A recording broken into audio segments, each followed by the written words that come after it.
శ్రీనివాస్కి ఏం చెప్పాలనుకుంటున్నారు? ఒకటైతే చెప్పాలి, ఒకటే వార్నింగ్ ఇస్తాను. నన్ను కలవాలని చెప్పని లేదా నన్ను కాంటాక్ట్ అవ్వాలని చెప్పని మాత్రం మైండ్లో నుంచి తీసేసుకో. మీడియా ముందు మాట్లాడి ఏదేదో చెయ్యాలి అని మాత్రం చెయ్యకు. నీవు కోల్పోయింది ఒక 10% అయితే నేను కోల్పోయింది నా జీవితం మొత్తం. ఇప్పుడు జీవితం బయట నేను తలెత్తుకుని తిరగలేకపోతున్నాను. అలాంటి సిచ్యువేషన్ లోకి నువ్వు నన్ను తీసుకెళ్లావు, ఒక ఊబిలోకి పడేసావు.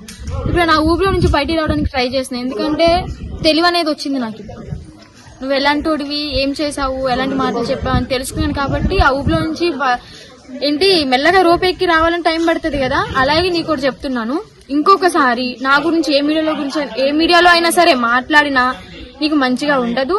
అలాగే నీకు తొందరలోనే ఒక రియాక్షన్ అనేది ఇస్తాను, దానికి వెయిట్ చేస్తూ ఉండు. ఇంకోసారి నా గురించి బ్యాడ్ గా మాట్లాడినా, తను ఎవరో తెలీదు, నా ఫ్యామిలీకి ఎంత చేశాను, నా ఫ్యామిలీకి కూడా నేను ఎంతో నీ వల్లే కేవలం నా ఫ్యామిలీకి నేను ఎంతో అన్యాయం చేసుకున్నాను. అర్థమైందా? సో నా జోలికి రాకు, అంతే. వస్తే మాత్రం మామూలుగా